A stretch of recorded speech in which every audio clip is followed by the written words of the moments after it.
নমস্কাৰ দৰ্শকসকল, এই মুহূৰ্তত ওলাই আহিছে কেইবাটা অতি গুৰুত্বপূৰ্ণ খবৰ। অসমৰ লগতে ভাৰতবৰ্ষৰ বিভিন্ন প্ৰান্তৰ পৰা এই খবৰসমূহ যুগুত হৈছে।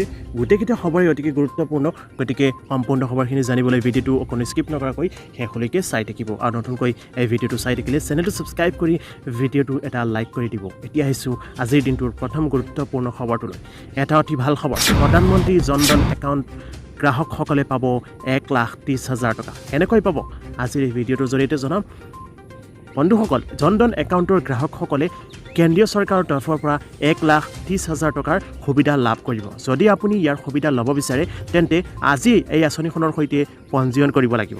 যদি আপুনি জন ধন একাউণ্ট খুলিব বিচাৰে তেন্তে আপোনাৰ বাবে এটা ভাল খবৰ। জন ধন একাউণ্ট গ্ৰাহকসকলে কেন্দ্ৰীয় চৰকাৰৰ তৰফৰ পৰা 1,30,000 টকাৰ সুবিধা লাভ কৰিব। যদি আপুনিও ইয়াৰ সুবিধা ল'ব বিচাৰে আজি আঁচনিখনৰ সৈতে পঞ্জীয়ন কৰক। প্ৰধানমন্ত্ৰী জন ধন যোজনাৰ অধীনত গ্ৰাহকসকলে বিভিন্ন ধৰণৰ বিত্তীয় সাহায্য লাভ কৰে। আপুনি কেনেদৰে 1,30,000 টকাৰ সুবিধা লাভ কৰে এতিয়া জানো আহক। 1,30,000 টকাৰ লাভ। প্ৰধানমন্ত্ৰী জন ধন যোজনাৰ অধীনত খোলা একাউণ্টত একাউণ্ট ধাৰকক মুঠ 1,30,000 টকাৰ লাভালাভ দিয়া হৈছে। ইয়াত দুৰ্ঘটনা বীমাও থাকে। একাউণ্ট ধাৰকক 1,00,000 টকাৰ দুৰ্ঘটনা বীমাৰ লগতে 30,000 টকাৰ সাধাৰণ বীমা প্ৰদান কৰা হয়। এই ক্ষেত্ৰত যদি একাউণ্ট ধাৰকৰ দুৰ্ঘটনা হয় 30,000 টকা পৰিশোধ কৰা হয়। যদি এই দুৰ্ঘটনাত একাউণ্ট ধাৰকৰ মৃত্যু হয় 1,00,000 টকা পৰিশোধ কৰা হয়। অৰ্থাৎ মুঠ 1,30,000 টকাৰ লাভালাভ প্ৰাপ্ত কৰিব। জানো কোনে এই একাউণ্ট খুলিব পাৰিব। ভাৰতৰ যিকোনো নাগৰিকে এই আঁচনিৰ অধীনত একাউণ্ট খুলিব পাৰিব। একাউণ্ট খোলাৰ বাবে নিম্নতম বয়সৰ সীমা 10 বছৰ নিৰ্ধাৰণ কৰে। এই আঁচনিৰ অধীনত 10 বছৰৰ অধিক বয়সৰ যিকোনো যোগ্য ভাৰতীয় নাগৰিকে যিকোনো বেংক শাখালৈ যাব পাৰে আৰু একাউণ্ট এটা খুলিব পাৰে। আপুনি বেংক বন্ধু বা বেংক মিত্ৰৰ জৰিয়তে এই একাউণ্টটো খুলিব পাৰে। ইয়াৰ লাভালাভবোৰ কি? আপুনি এই একাউণ্টত জমা কৰা পৰিমাণৰ ওপৰত সুদ প্ৰাপ্ত কৰিব। যদি আপুনি এই আঁচনিৰ অধীনত একাউণ্ট এটা খুলিছে আপুনি নিম্নতম বেলেঞ্চ বজাই ৰখাৰ প্ৰয়োজন নাই। আপুনি এই একাউণ্টত জমা কৰা পৰিমাণৰ ওপৰত সুদ প্ৰাপ্ত কৰে। আঁচনিখনৰ অধীনত খোলা একাউণ্ট ধাৰকজনে 10,000 টকাৰ অভাৰড্ৰাফ্ট সুবিধা লাভ কৰে। 18ৰ পৰা 65 বছৰৰ যিকোনো লোকে এই সুবিধা লাভ কৰিব পাৰে। PMJDY একাউণ্ট ধাৰকৰ যাৰ ৰূপে কাৰ্ড আছে তেওঁলোকে 2 লাখ টকালৈকে দুৰ্ঘটনা বীমাও লাভ কৰে। এই মুহূৰ্তত লাগিছে এটা অতি গুৰুত্বপূৰ্ণ খবৰ। সোমবাৰে মুখ্যমন্ত্ৰী হিমন্ত বিশ্ব শৰ্মাই ৰাজ্যত আৰক্ষী চকীসমূহৰ অচিসকলৰ সৈতে এখন গুৰুত্বপূৰ্ণ কনফাৰেন্সত মিলিত হয়। অসম আৰক্ষীক অধিকক গতিশীল কৰি তুলিবলৈ অনুষ্ঠিত কৰা এই কনফাৰেন্সত মুখ্যমন্ত্ৰীয়ে বিষয়াসকলক উদ্দেশ্যি বহুকেইটা গুৰুত্বপূৰ্ণ মন্তব্য। সোমবাৰে মুখ্যমন্ত্ৰী হিমন্ত বিশ্ব শৰ্মাই ৰাজ্যৰ আৰক্ষী চকীসমূহৰ অচিসকলৰ সৈতে এখন কনফাৰেন্সত মিলিত হয়। অসম আৰক্ষীক অধিক গতিশীল কৰি তুলিবলৈ অনুষ্ঠিত কৰা এই কনফাৰেন্সত মুখ্যমন্ত্ৰীয়ে বিষয়াসকলক উদ্দেশ্যি বহুকেইটা গুৰুত্বপূৰ্ণ মন্তব্য কৰে। আনহাতে এতিয়াৰ পৰা এখন থানাত 2 বছৰতকৈ অধিক সময় সেৱা আগবঢ়াব নোৱাৰিব অচিয়ে। প্ৰতি 2 বছৰৰ মূৰে মূৰে অচিসকল বদলি হ'ব। এই বদলীকৰণ প্ৰক্ৰিয়াত SP আৰু DGPয়ে কাম কৰিব। নাথাকিব কোনো ধৰণৰ ৰাজনৈতিক হেঁচা। লগতে মুখ্যমন্ত্ৰীয়ে কয় যে থানাৰ প্ৰতিটো গোচৰৰ দায়িত্ব অচিসকলৰ। প্ৰতিটো গোচৰৰ জনসাধাৰণক বিশ্বাসত প্ৰদানৰ দায়িত্ব অচিসকলৰ। নিম্ন আৰক্ষীসকলৰ লগত সুসম্পৰ্ক গঢ়ি তুলিব লাগিব। পাৰদৰ্শিতাৰ ওপৰত নিৰ্ভৰ কৰিহে পৰৱৰ্তী বদলি কৰা হ'ব। অসম আৰক্ষীক আমি এটা প্ৰফেশ্যনেল অৰ্গেনাইজেশ্যন হিচাপে গঢ়ি তুলিব বিচাৰিছোঁ। বেয়া কাম আৰু পুলিচ কেতিয়াও একে বস্তু হ'ব নোৱাৰে। মুখ্যমন্ত্ৰীয়ে আৰক্ষীসকলক উদ্দেশ্যি কয় যে বেয়া কাম কৰি হাৰি যোৱাটো পুলিচৰ ব্যৰ্থতা। দুৰ্নীতি হোৱা মানে অচিয়ে কম্প্ৰমাইজ কৰিছে। ছিনিয়ৰ অফিচাৰৰ গাড়ীত তেল ভৰাই দিয়া, চাহ খুৱাবলৈ নিয়া অচিৰ কাম নহয়। কাৰোবাৰ 2খন গাড়ী এৰি দিয়াটো আৰক্ষীৰ কাম নহয়। আৰক্ষী সোণাৰী নহয়। সোণ ধৰিলেই আধা সোণ লুকুৱাই ছিনিয়ৰ আৰক্ষীক আঙুঠি বনাই দিয়াৰ দৰকাৰ কি? এই মুহূৰ্তত আহি পৰিছে এটা গুৰুত্বপূৰ্ণ খবৰ। মোবাইল চাৰ্জ কৰোঁতে কেতিয়াও নকৰিব এইকেইটা ভুল, অন্যথা সমস্যাত পৰিব পাৰে। বৰ্তমান সময়ত মোবাইল ফোনটো আমাৰ জীৱনৰ এটা অবিচ্ছেদ্য অংগ হৈ পৰিছে। এটা দিনত মোবাইল অবিহনে অতিবাহিত কৰাটো কঠিন হৈ পৰে। সেইবাবে সকলোৱে নিজৰ মোবাইলটোৰ বেটাৰী সকলো সময়তে ফুল চাৰ্জ হৈ থকাটো বিচাৰে। কিন্তু মোবাইল চাৰ্জ কৰোঁতে এইসমূহ ভুল কৰিলে বিকল হৈ পৰিব পাৰে আপোনাৰ ফোনটো।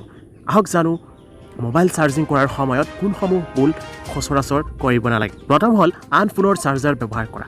যদি আপুনি আপোনাৰ ফোনটো দীৰ্ঘদিন বেয়া নোহোৱাকৈ ৰাখিব বিচাৰে তেন্তে আন মোবাইল চাৰ্জাৰেৰে চাৰ্জ নকৰিব। ইয়াৰ ফলত আপোনাৰ ফোনটোৰ বেটাৰীত পাৱাৰ ছাপ্লাই বেছি বা কম হ'ব পাৰে, যাৰ বাবে আপোনাৰ ফোনটোৰ বেটাৰী গৰম হৈ পৰিব, যিয়ে ফোনৰ লাইফ কম কৰে।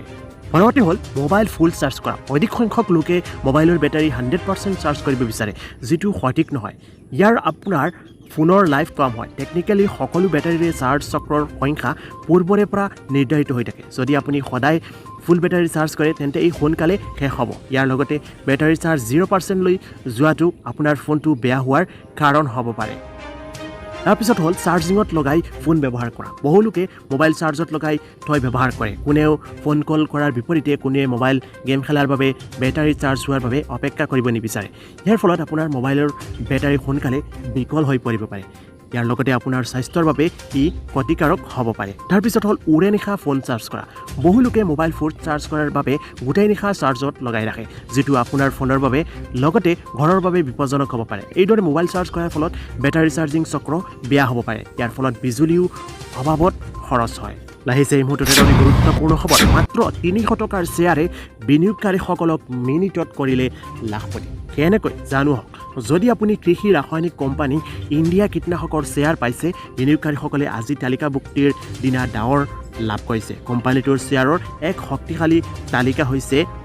যদি আপুনি কৃষি ৰাসায়নিক কোম্পানী ইণ্ডিয়া কীটনাশকৰ শ্বেয়াৰ পাইছে, বিনিয়োগকাৰীসকলে আজি তালিকাভুক্তিৰ দিনা ডাঙৰ লাভ কৰিছে। কোম্পানীটোৰ শ্বেয়াৰ এক শক্তিশালী তালিকা হৈছে।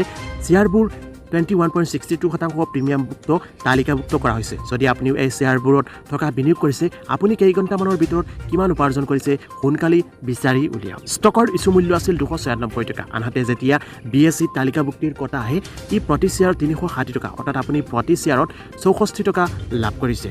আপোনালোকক কওঁ যে আজি ৰাতিপুৱা ব্যৱসায়ত কোম্পানীটোৰ ষ্টক 355 টকা 75 টকাত ৰাতিপুৱা প্ৰায় 10:13 বজাত ব্যৱসায় কৰি আছিল। এইটো স্তৰৰ ইছ্যু মূল্যতকৈ 20 টকা 19% অধিক আছিল। ইয়াৰ উপৰিও কোম্পানীটোৱে বৰ্তমান প্ৰায় 11.2 লাখ শ্বেয়াৰ ক্ৰয় আৰু বিক্ৰয় কৰি আছে। আপোনাৰ মোবাইলত আছে নেকি এইবোৰ এপ? ফেচবুকৰ পাছৱৰ্ড পৰ্যন্ত হেক কৰি লৈ যায় এইবিলাক এপে। এটা অতি গুৰুত্বপূৰ্ণ খবৰ।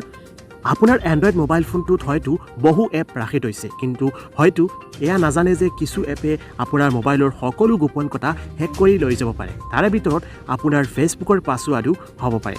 কিয়নো গুগল এপত পুনৰ কিছু ভুৱা এপ অহাৰ বাতৰি পোহৰলৈ আহিছে, যিয়ে ব্যৱহাৰকাৰীৰ সকলো গোপন তথ্য নিমিষতে চুৰি কৰি লৈ যায়। নতুন তথ্য অনুসৰি বহুকেইটা এপে বৰ্তমানে ব্যৱহাৰকাৰীৰ গোপন তথ্য চুৰি কৰিছে। যদিহে আপোনাৰ মোবাইলটো এনে এপ আজিয়ে আছে, তেনেহ'লে এতিয়া ডিলিট কৰক। গুগলে ইতিমধ্যে তেনেধৰণৰ সকলো এপ প্লে ষ্টৰৰ পৰা আঁতৰাই দিছে। এই এপসমূহ মালৱাৰ টাইপছ মিক্স আছে। লগতে এই এপসমূহে এনে কিছু জাভা স্ক্ৰিপ্ট ব্যৱহাৰ কৰিছে, যাৰ পোনপটীয়া সংযোগ ফেচবুকৰ দৰে ছ'চিয়েল মিডিয়াৰ লগত সংলগ্ন হৈ আছে, যাৰ বাবে এনে এপবোৰ মোবাইলত থকাত গোপন তথ্য চুৰি কৰিবলৈ সুবিধা হৈছে। এই এপসমূহ হৈছে horoscope daily, processing photo, app lock keep, rubbish cleaner, horoscope PI, app lock manager, lockit master, inwell fitness আৰু পিপ ফটো। এই মুহূৰ্তত আহিছে এটা অতি গুৰুত্বপূৰ্ণ খবৰ। অসমত কেতিয়া আহিব নতুন SOP? সংবাদ মাধ্যমত জনালে মুখ্যমন্ত্ৰী হিমন্ত বিশ্ব শৰ্মাই। কৰোনা ভাইৰাছ সংক্ৰমণৰ প্ৰতিৰোধৰ বাবে ৰাজ্যত অব্যাহত থকা নিষেধাজ্ঞা সন্দৰ্ভত আজি মুখ্যমন্ত্ৰী ডক্টৰ হিমন্ত বিশ্ব শৰ্মাই এক গুৰুত্বপূৰ্ণ ঘোষণা কৰিছে। ৰাজ্যত চলি থকা নিষেধাজ্ঞা সম্পৰ্কত 5 জুলাই অৰ্থাৎ কাইলৈ নতুন SOP প্ৰকাশ পাব বুলি সংবাদ মাধ্যমৰ আগত মন্তব্য কৰিছে মুখ্যমন্ত্ৰী শৰ্মাই। সংবাদ মাধ্যমক সম্বোধন কৰি তেওঁ কয় যে যোৱাকালি 2300 ক'ভিড কেছ আছে আৰু ইয়াৰে 600 কেৱল গোলাঘাট আৰু যোৰহাট জিলাৰ পৰা আহিছে। এই দুখন জিলাক বাদ দি লখিমপুৰ, শিৱসাগৰ আৰু ডিব্ৰুগড় জিলাত যদি আক্ৰান্তৰ সংখ্যা কমি যায় তেন্তে অসমত ক'ভিড নিয়ন্ত্ৰণাধীন বুলি ক'ব পাৰি। নতুন SOP সন্দৰ্ভত কাইলৈ হ'বলগীয়া বৈঠকত সংক্ৰমণ অধিক হৈ থকা জিলাকেইখনক লৈ কঠোৰ নীতি গ্ৰহণৰ ইংগিত প্ৰদান কৰে। ইফালে আক্ৰান্তৰ সংখ্যাতকৈ আৰোগ্য লাভৰ সংখ্যা অসমত বেছি বুলি মন্তব্য কৰে মুখ্যমন্ত্ৰী শৰ্মাই। এই মুহূৰ্তত আহিছে অতি গুৰুত্বপূৰ্ণ খবৰ।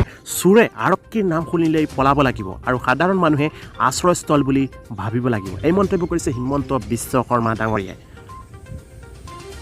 সোমবাৰে ৰাজ্যৰ মুখ্যমন্ত্ৰী হিমন্ত বিশ্ব শৰ্মাই ৰাজ্যৰ আৰক্ষী চকীৰ অচিসকলৰ সৈতে এক গুৰুত্বপূৰ্ণ বৈঠকত মিলিত হয়। অসম আৰক্ষীক অধিক কাৰ্যক্ৰম আৰু শক্তিশালী কৰি তুলিবলৈ মুখ্যমন্ত্ৰীগৰাকীয়ে কয়, এই বৈঠকত বহু গুৰুত্বপূৰ্ণ বিষয় তেওঁ আলোচনা কৰে। শৰ্মাই কয় যে অপৰাধীয়ে আৰক্ষীক ভয় কৰিব লাগিব আৰু সাধাৰণ মানুহে আশ্ৰয়স্থল বুলি ভাবিব লাগিব। এগৰাকী মহিলাৰ ধৰ্ষণ হোৱাৰ পিছত যেতিয়া থানালৈ আহিব, তেতিয়া তেওঁৰ মনত এয়া আহিব নালাগিব যে থানাত গ'লে আৰু কোনোবাই ধৰ্ষণ কৰিব নেকি। মানুহজনীয়ে ভাবিব লাগিব যে থানাখন ঘৰতকৈ নিৰাপদ। চোৰে অচিৰ নাম শুনিলেই পলাব লাগিব। আৰক্ষী হ'লেই মদ খাব লাগে বুলি লিখা নাই। কষ্ট লাঘৱ কৰিবলৈ আমি যোগ কৰিব লাগে। আৰক্ষী হ'ল বুলিয়েই মদ খাই কষ্ট লাঘৱ কৰিব নালাগে। ভাল জীৱন ধাৰণৰ বাবে নিয়ম পালন কৰক। মুখ্যমন্ত্ৰীগৰাকীয়ে লগতে কয় যে আৰক্ষীসকলে হত্যা, ধৰ্ষণ, ড্ৰাগছ, অস্ত্ৰ শস্ত্ৰ আদি গোচৰত বেছি গুৰুত্ব দিব লাগে। গৰুৰ ফালে নাচাবই, গৰু পুণ্যজীৱ। ড্ৰাগছৰ বেহাত এতিয়া আমাৰ মানুহেই ওলাব লৈছে। কাইলৈ আমাৰ ল'ৰা নাতিয়ে ড্ৰাগছ খাব। সাৱধান হওক, যোৱা 45 দিনত বহুত ভাল কাম কৰিছে আপোনালোকে। দৰ্শন, হত্যা, ড্ৰাগছ, অস্ত্ৰ শস্ত্ৰ আদিক চৰচিত দিয়ক। অহা 6 মাহৰ পিছত আহিলে কোনো গোচৰ ৰখাই তৈ নাহিব, চাৰ্জশ্বিট দি আহিব। দৰ্শন, হত্যা, ড্ৰাগছ, অস্ত্ৰ শস্ত্ৰ এই গোচৰসমূহেই আমাৰ বাবে মূল। মোৰ ওচৰত অহা 6 মাহত আহিলে পুলিচ ভেৰিফিকেশ্যন লৈ আহিব। পুলিচ ভেৰিফিকেশ্যনত 7 দিনতকৈ বেছি সময় নালাগে। তাৰ বাবে যাতে কোনোৱে থানা আহিব নালাগে। আপোনালোকে ফোন কৰি জনাব কাম হৈ গ'ল বুলি। কাৰো পৰা চাহ নাখাব, আপুনি বৰঞ্চ খোৱা